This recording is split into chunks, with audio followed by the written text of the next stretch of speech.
네, 우리 오늘 함께 읽은 말씀으로 인생의 결을 다듬어 봅니다 라는 제목으로 주의 말씀 나누고자 합니다. 벌써 5월이 되었는데요. 네, 벌써 5월이라고 생각하시는 분이 있는가 하면 드디어 5월이다 라고 생각하시는 분도 있을 것 같습니다. 이렇게 생각이 차이가 나는 이유는 이 시간에 대한 관점 그리고 그 사용이 서로 다르기 때문일 것입니다. 시간은 누구에게나 공평하게 주어지죠. 결코 재력이나 능력에 따라 달라질 수는 없습니다. 그런데도 시간을 잘 사용하는 사람이 있는가 하면 또 그렇지 못하고 그냥 흘러가게 두는 사람도 있습니다. 시간을 선용하는 사람은 시간을 카이로스로 사용하는 것이고요, 시간을 때우고 있는 사람은 시간을 크로노스로 사용하는 것일 것입니다. 지금 혹시 내가 시간을 어떻게 사용하는지도 모르고 살아가고 있다면 내 삶에 나 자신이 잠식당하고 있는 것이다 라고 해도 과언은 아닐 것입니다. 이렇게 우리의 삶이 시간에 의해서 잠식당하기 전에 우리의 모습을 한번 살펴보면 좋겠습니다. 우리의 내면, 우리의 속사람이 지금 어떠한 모습인지 생각해보자 라는 것이죠. 우리의 삶의 내면이 지금 어떠한 방향인지 살펴봐야 하겠습니다. 내 삶의 내면이 향하는 방향, 그것이 바로 내 인생의 결을 만들기 때문입니다. 그러면 어떻게 우리의 내면을 볼 수 있을까요? 우리의 내면, 즉 속사람을 보는 방법은 바로 하나님을 만나는 것에서 시작됩니다. 하나님을 만나야 우리의 내면을 객관적으로 볼 수 있습니다. 하나님이 우리 자신보다 우리를 더 잘 아시기 때문입니다. 그래서 우리가 우리의 생각을 점검하고 우리의 삶을 더 점검하려면 반드시 하나님을 만나야 합니다. 그러면 하나님을 만나는 방법은 무엇일까요? 하나님을 사랑하는 겁니다. 사랑 이야기를 한 가지 들려드리려고 하는데요, 이 이야기를 통하여서 하나님을 정말 바르게 우리가 사랑하고 있는지 한번 살펴보면 좋겠습니다. 돌을 사랑하는 석공이 있었습니다. 석공은 자기가 사랑하는 돌을 자신의 생명처럼 사랑했습니다. 그는 하루도 거르지 않고 돌을 바라보며 온 몸으로 안아주고 보듬어 주었습니다. 그러던 어느 날 그는 돌의 한쪽에 살짝 튀어나온 부분이 보였습니다. 석공은 그곳이 무척이나 눈에 거슬렸습니다. 참다 못해 그는 자신이 석공이기 때문에 망치와 정을 가지고 다듬어 버렸습니다. 그리고 다음 날 그 사랑하는 돌을 보니 어제 다듬어 버렸던 쪽은 괜찮은데 또 반대쪽이 이상하게 보였죠. 그래서 또 다시 정을 대기 시작했습니다. 그러다 보니 점점 더 많은 부분이 깎여 내려갔습니다. 처음부터 그러려고 그런 건 아니었는데 결국 그 돌은 자신의 얼굴과 같아졌습니다. 석공은 가슴 깊이 후회했습니다. 하지만 원래 사랑했던 처음 그대로의 모습은 이미 파편으로 사라져 버렸습니다. 결국 그 돌은 석공 자신의 욕구만 만족시키는 자기의 모습의 돌덩어리가 되어버렸습니다. 이 이야기는요, 파페포포 메모리즈라는 책에 있는 석공이라는 글입니다. 이 사랑이라는 개념, 이 사랑이라는 말은요, 교회에서 거의 모든 사람이 사용하고 있는 단어입니다. 사실 사랑한다는 말은 참 아름답고 소중한 말이죠. 하지만 때로는 깊이 없이 너무나 쉽게 사용되어 버리는 말이기도 합니다. 사랑한다 라고 말하면서 내 마음에 생각한 대로 상대방이 행동하지 않으면 금방 화를 내기도 하죠. 또한 상대방을 내 마음대로 바꾸려고 하면서도 한편으로는 자신이 상대방을 사랑하고 있기 때문에 그렇게 하고 있다 라고 위안을 삼는 경우도 있습니다. 그런 식으로 자신과 다른 생각을 가진, 다른 행동을 하는 사람들을 우리가 쉽게 정죄하고 있지는 않은지 생각해 보면 좋겠습니다. 한 걸음 더 나아가 볼게요. 하나님을 사랑한다 라고 하면서도 하나님께서 원하시는 모습보다 내가 생각하고 내가 행동하고 싶은 그대로를 더 주장하고 있지는 않은지 돌아봐야 합니다. 그렇게 행동하면서 하나님께서는 내가 이렇게 해도 이해해 주실 거야 라고 생각하고 있지는 않으신지요? 이렇게 하는 건 하나님을 사랑하는 방법이 아닙니다. 정말로 과연 하나님께서 우리의 모든 행동을 다 이해해 주실까요? 이해해 주실지는 몰라도 좋아하시지는 않을 겁니다. 하나님은 우리가 하나님의 뜻대로 행동하는 것을 좋아하십니다. 우리가 먹든지 마시든지 어딜 가든지 무엇을 하든지 반드시 하나님의 뜻대로 행동하는 것을 좋아하십니다. 하나님의 뜻대로 행동하는 것, 그것이야말로 하나님을 사랑하는 것입니다. 하나님을 사랑한다라고 말을 하면서 하나님의 뜻을 전혀 알지도 못한 채 우리가 원하는 대로 살아간다면 그건 하나님을 사랑하는 게 아니겠죠. 또한 하나님을 사랑한다고 하면서 하나님의 뜻을 자기의 마음대로, 내 마음대로 해석해서 마음대로 적용한다면 그건 정말 말로만 하나님을 사랑하는 것이지 진짜 하나님을 사랑하는 것은 아닐 것입니다. 오늘 우리가 함께 읽은 본문은 하나님의 말씀을 듣고 하나님을 사랑하며 살아가는 것이 우리에게 중요한 것이다 라고 말씀하고 있어요.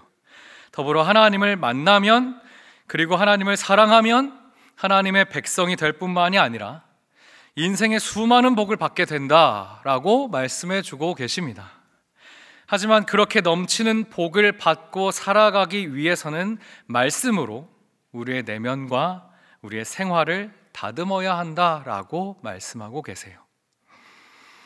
그렇다면 어떻게 우리의 삶과 우리의 속사람을 다듬을 수 있을까요? 두 가지로 살펴보려고 하는 것입니다. 첫 번째로는요, 하나님을 의지해야 하는 것입니다. 하나님을 의지해야 합니다. 본문의 말씀을 보니 지금 이스라엘 백성들이 모세를 통하여서 하나님의 말씀을 듣고 있습니다. 모세는 예전에 있었던 일들을 다 회상하면서 이스라엘 백성들에게 하나님께서 어떻게 이스라엘을 인도해 왔었는지를 가르치고 있어요. 모세가 이렇게 가르치는 이유가 있습니다. 하나님을 기억하면서 의지하기를 바라는 마음이었던 것이죠. 사실 이게 모세의 마음이 아니라 하나님의 마음이었습니다. 하나님을 의지하는 것, 이것은 우리에게 중요한 일입니다. 하나님이 우리의 삶의 모든 것을 주관하시는 분이시기 때문입니다. 그러나 그것이 우리의 삶에 와닿지 않는 날들이 더 많을지도 모르겠습니다. 삶에 주어진 일들이 너무 무겁게 느껴지고 더 힘들게 느껴지기 때문에 그런 것 같습니다. 지금 이 시간에 함께 예배하는 우리는 하나님의 은혜로 인하여 구원받은 백성들이지요. 그렇지요. 아멘. 그런데 구원받기 전, 구원받은 그 후, 그 전과 후가 우리가 사는 세상이 바뀌었나요? 아닐걸요. 천지개벽하지 않았습니다. 아무것도 바뀐 것이 없습니다. 여전히 삼시세끼 우리는 먹고 있고요, 출퇴근하고 있고, 또 좋아하는 커피도 마시고, 또 여러 가지 하고 싶은 취미생활도 합니다. 또 생활에서 겪는 지속적인 스트레스도 역시 마찬가지로 다 사라지지는 않습니다. 구원받은 것과 상관없이 여전히 우리가 살아가는 세상은 광야 같은 세상이라는 것이죠. 지금도 우리에게 주어진 현실이 마치 광야와 같습니다. 이 자본주의, 이 무한 경쟁 사회에서 자영업자와 소상공인은 운영하기가 힘들고요, 부동산 가격은 요동치고 있고, 또 질병과 사고에서도 우리는 자유롭지 못하며 살아가고 있습니다. 이게 현실입니다. 그리고 이러한 상황은 하나님을 믿는 사람, 우리라고 해서 절대로 비껴가지 않는 게 냉혹한 현실입니다. 이스라엘 백성들도 그랬습니다. 그들의 현실은 사막보다 더 황량한 광야였습니다. 그 광야에서 평생을 살아가고 있는 그러한 세대들이었어요. 풀 한 포기도 잘 나지 않고 물 한 모금도 손쉽게 구할 수 없는 그러한 척박한 땅에서 살고 있었습니다. 그들은 비옥한 이집트 땅에서 젖과 꿀이 흐르는 가나안 땅으로 이주를 하고 있는 과정 가운데 있었어요. 그렇지만 그들이 이주하는 그 경로는 굉장히 척박한 광야였습니다. 이런 척박한 광야에서 의지할 분은 하나님 한 분뿐이었습니다. 왜냐하면 그들이 노예로 살아가면서 은연중에 의지했던 많은 신들이 있었는데 그 신들이 다 하나님의 심판으로 인해서 거짓된 신이다라고 밝혀졌기 때문이었어요. 그리고 하나님의 심판으로 인해서 전부 다 파괴되었기 때문이었습니다.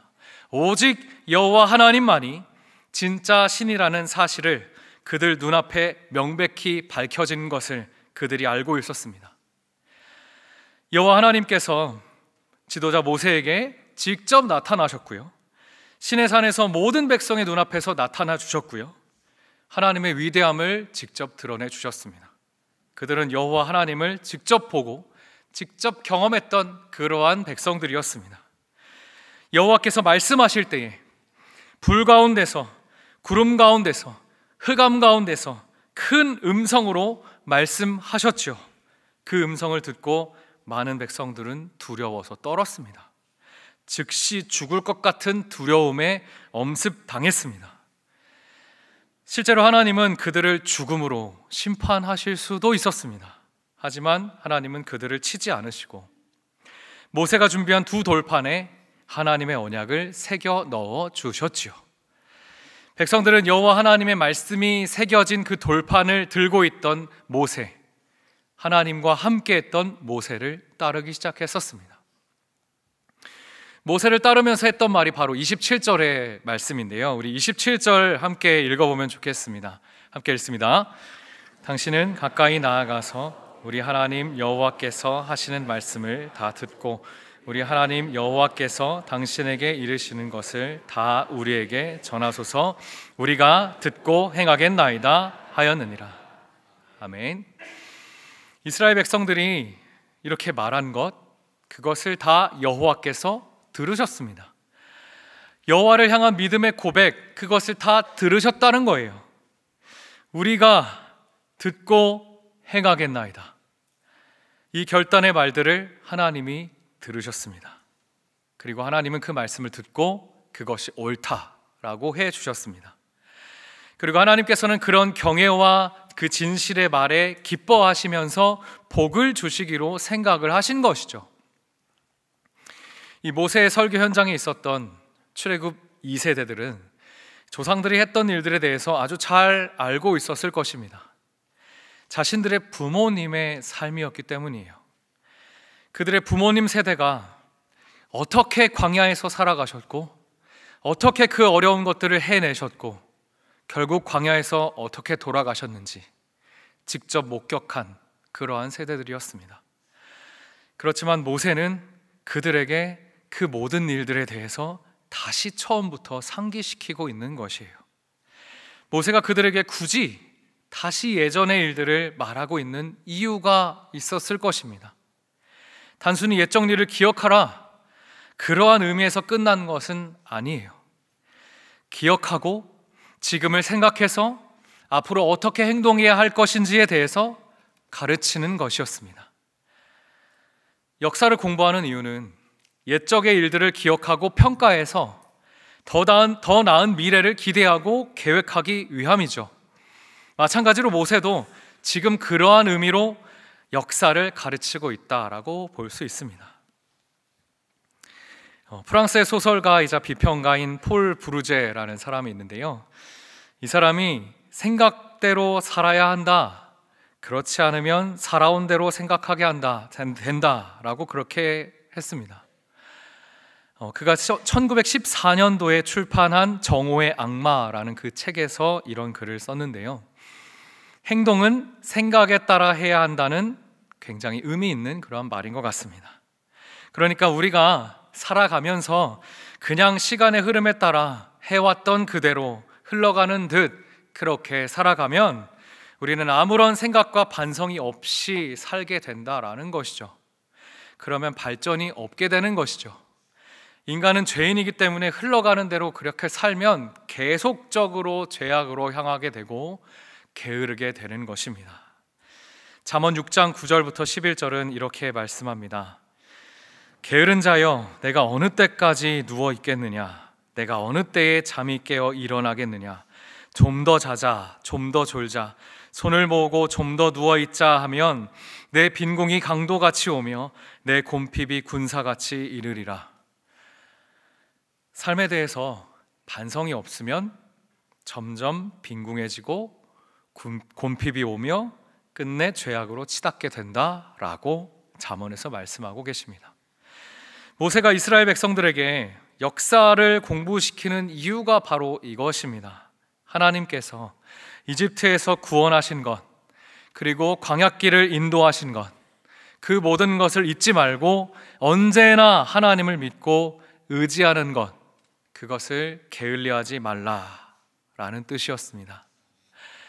그렇게 우리를 주관하시는 하나님, 우리를 인도하시는 하나님, 지금까지 함께해 주셨던 하나님을 의지하면 내 내면에 다듬어야 할 것들을 확인할 수 있게 됩니다. 그렇게 우리 인생의 모난 결, 우리 인생에 조금 튀어나와 있는 그 결을 다듬어 나갈 준비를 할 수 있게 된다라는 것이죠. 무엇이 틀렸고 무엇이 옳은지를 알 수 있게 된다라는 것입니다. 두 번째 해야 되는 것은요, 주의 도를 행해야 한다라는 것입니다.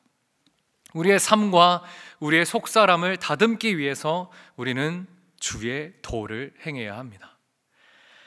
복을 주시기로 생각하시고 작정하신 하나님께서는요, 이제 백성들에게 복을 받는 방법을 알려주십니다.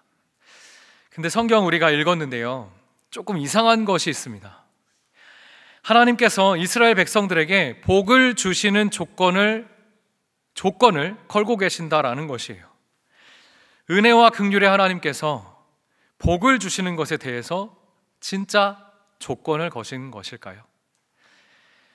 그 조건이 어떤 조건인지 한번 보면 진짜인지 아닌지 알 수 있을 것 같습니다. 우리 29절의 말씀 우리 같이 한번 읽어보겠습니다. 다만 그들이 항상 이 같은 마음을 품어 나를 경외하며 내 모든 명령을 지켜서 그들과 그 자손이 영원히 복받기를 원하노라. 아멘. 하나님은 그들과 그 자손이 영원히 복받기를 원하노라 라고 하나님의 본심을 드러내 주셨어요. 그런데 조건이 있다고 했죠. 세 가지 조건, 눈에 띄시는 것이 있었으면 좋겠습니다. 세 가지 조건은요, 첫 번째로 항상 이 같은 마음을 품어라. 두 번째로 나를 경외하라. 세 번째로 내 모든 명령을 지키라. 세 개였습니다. 이 세 가지 조건, 그 조건을 하나님께서는 거십니다.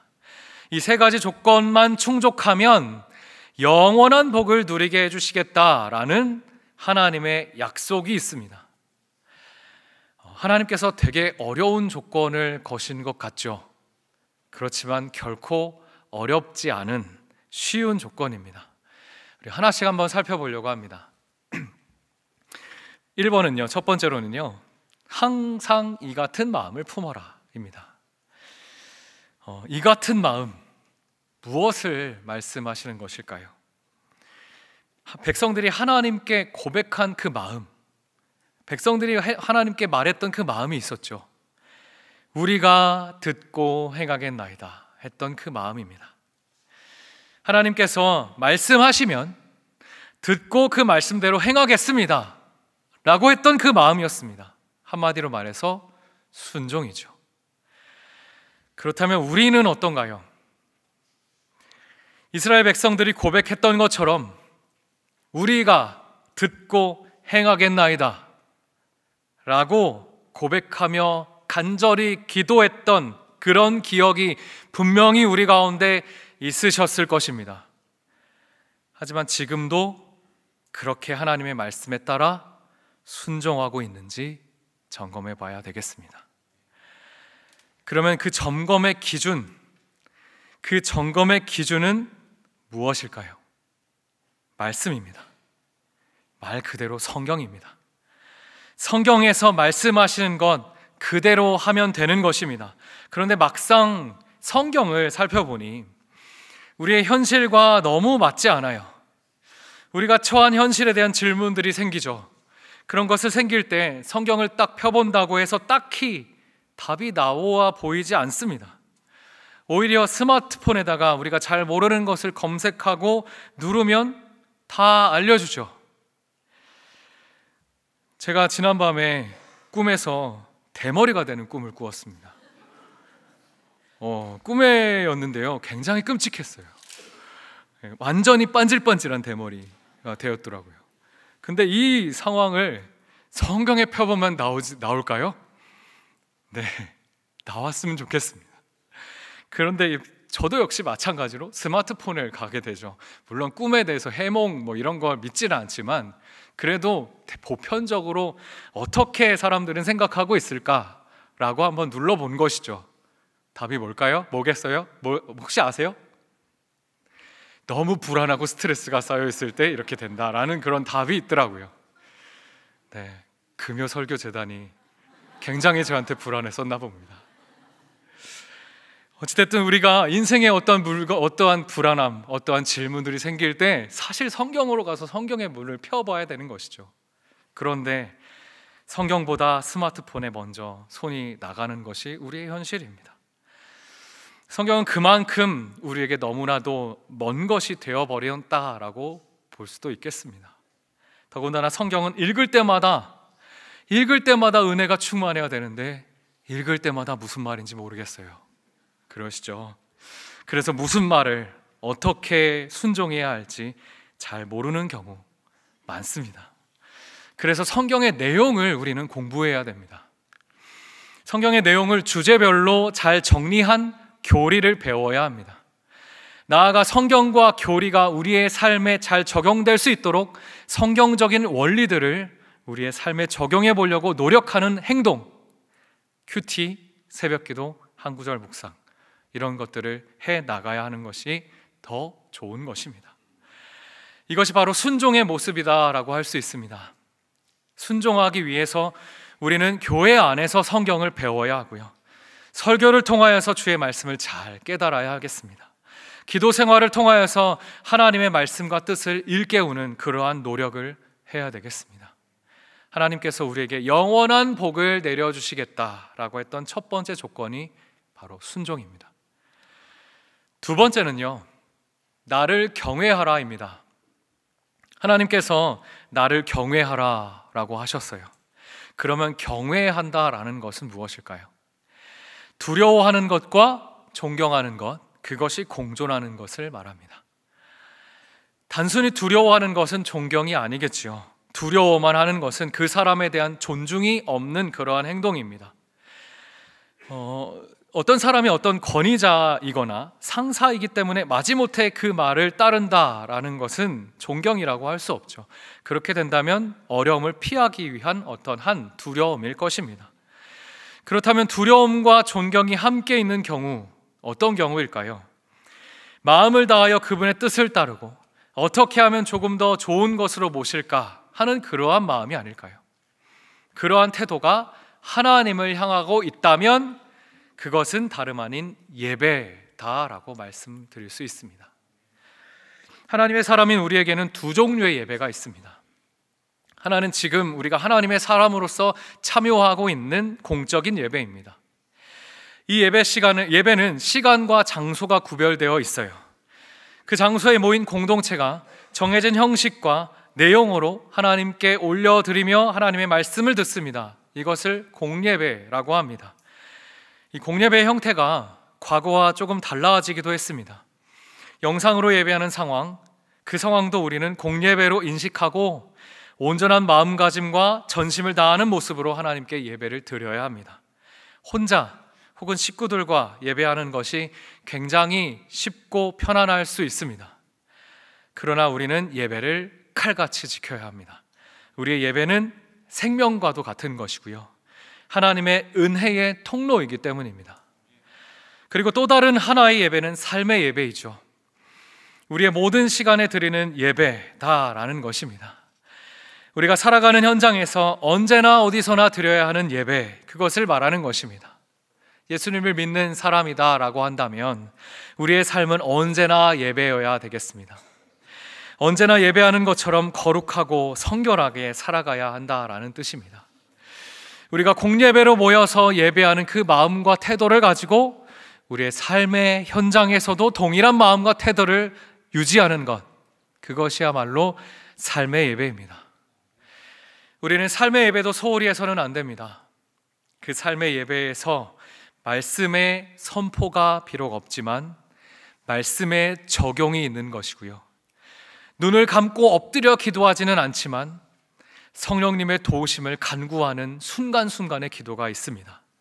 그러므로 하나님을 경외하는 것은 모든 순간에 예배하는 것, 그것을 말하는 것입니다. 우리의 삶에 걸쳐있는 모든 관계 속에서 또 하나님의 사랑을 실천해야 되겠습니다. 언제나 하나님께 예배하는 마음으로 내가 만나는 모든 사람에게 그리스도인의 정직한 그 삶을 보이며 살아가야 합니다. 가식적으로 하는 것이 아니라 진심으로, 전심으로 하나님의 사람답게 살아가고자 노력해야 한다라는 것이죠. 그리하여서 내 주변에 있는 사람들에서부터 기독교인의 이미지를 순화시키고자 노력해야 되겠습니다. 내 마음에 조금 더 하나님을 향한 예배의 결을 내기 위해서 마음의 정을 되어야 한다라는 것입니다. 하나님께서 나를 경외하라 라는 그 말씀하신 것을 기억하고 마음의 우선순위를 정확하게 예배로 지켜나가야 하겠습니다.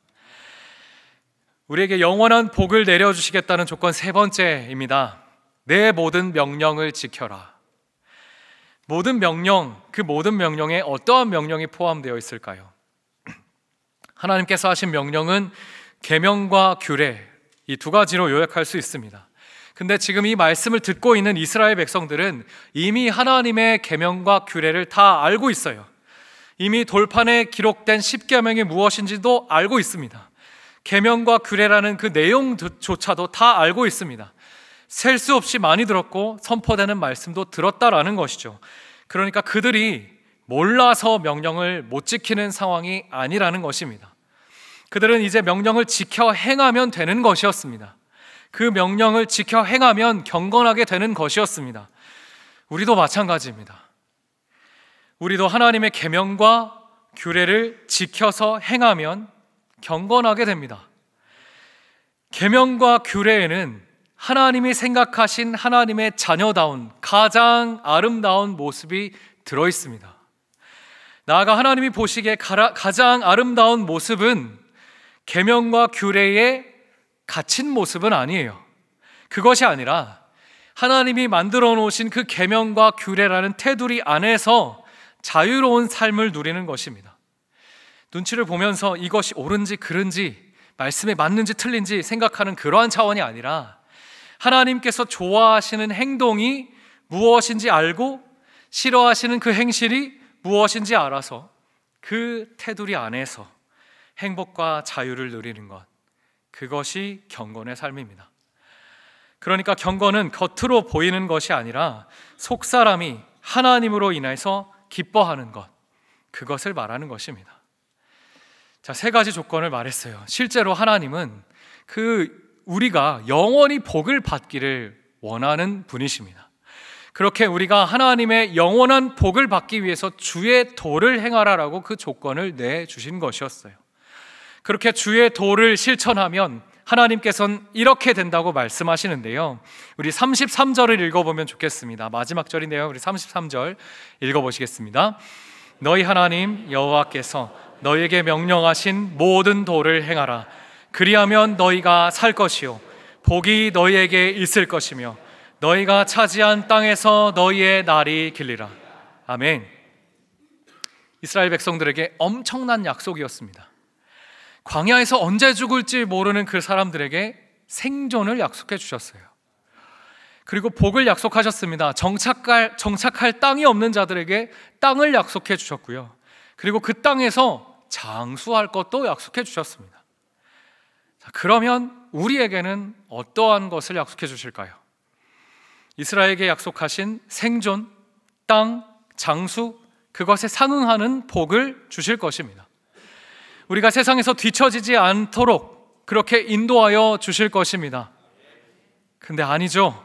오히려 세상을 이기는 삶을 살도록 인도해 주실 것입니다. 그 어떤 두려움도 이길 수 있는 온전한 사랑으로 먼저 우리를 안아주실 것입니다. 우리를 안전하게 지켜주실 집, 먹고 사는데 걱정 없도록 해주시는 물질, 언제나 끄떡없이 지낼 수 있는 건강, 이것은 그 뒤로 부수적으로 따라오는 그러한 복인 것입니다. 하나님의 도를 따를 때 가장 중요한 것 하나 더 있는데요, 그건 비밀 카드입니다. 32절에서 말씀하고 있어요. 그런즉 너희 하나님 여호와께서 너희에게 명령하신 대로 너희는 삼가 행하여 좌로나 우로나 치우치지 말고, 바로 좌로나 우로나 치우치지 말아야 하는 것이 비밀 카드입니다. 좌우로 치우치지 말라라는 것은요, 주어진 명령 그대로 따라가야 한다라는 것입니다. 어떠한 사심, 어떠한 이율배반을 가지지 말라라는 뜻입니다. 자기 자신의 유익과 이득이 있는 쪽으로 해석하지 말라라는 뜻입니다. 그것이 바로 하나님이 명령하신 좌우 어디로나 치우치지 않는 방법입니다. 그리고 이것이야말로 우리의 인생의 결을 다듬는 유효한 방법입니다. 결론입니다. 내 인생의 결을 주의 뜻대로 다듬어야 하는 것입니다. 하나님은 돌 같은 우리를 사랑하시는 석공 같은 분이십니다. 하지만 하나님은 파페포포 이야기에 나온 석공과는 전혀 다르십니다. 하나님은 사랑하는 돌을 원하는 대로 다듬는 그러한 석공은 아니십니다. 반대로 울퉁불퉁 모양을 가진 우리를 있는 그대로 사랑하시는 석공이십니다. 못난 모습 그대로, 뿔난 모습 그대로, 반질반질한 모습 그대로, 까칠한 모습 그대로 사랑해 주시는 그러한 하나님이십니다. 다만 우리의 석공이신 하나님은 우리에게 자신의 도구인 망치와 정을 내어주십니다. 그리고 하나님이 원하시는 그 모습을 우리의 눈앞에 펼쳐놓고 우리의 인생의 청사진을 보여주십니다. 그렇게 내 인생의 결을 다듬는 석공이신 하나님은 우리의 인생의 큰 그림을 보여주시는 것이에요. 나아가 하나님은 우리 스스로가 우리의 모습을 하나님의 뜻, 그 뜻대로 조각하기를 원하십니다. 이제 하나님의 망치와 정이 우리의 손에 들려져 있습니다. 하나님의 망치는 말씀이고요, 하나님의 정은 순종입니다. 말씀이라는 그 망치와 순종이라는 정으로 우리의 인생을 다듬어 보시기를 바랍니다. 다듬되 하나님이 보여주신 그 그림대로 다듬어 가시기를 바랍니다. 그렇게 주의 뜻대로 다듬어 보면 인생의 결이 날 것입니다. 예배의 결, 순종의 결, 경건의 결이 날 것입니다. 그렇게 나의 삶의 결이 주의 결을 닮아가게 될 수 있습니다. 주님의 얼굴을 결국에는 닮아가게 되는 것이죠. 이제부터 우리의 인생의 결을 말씀과 순종으로 정교하고 아름답게 다듬어 가시기를 바랍니다. 그리하여 우리를 보는 사람마다 이 사람은 하나님의 사람, 예수님의 사람이 분명하다라는 그런 증언들이 쏟아지는 모든 그러한 경험들이 있으시기를 주의 이름으로 간절히 축원합니다.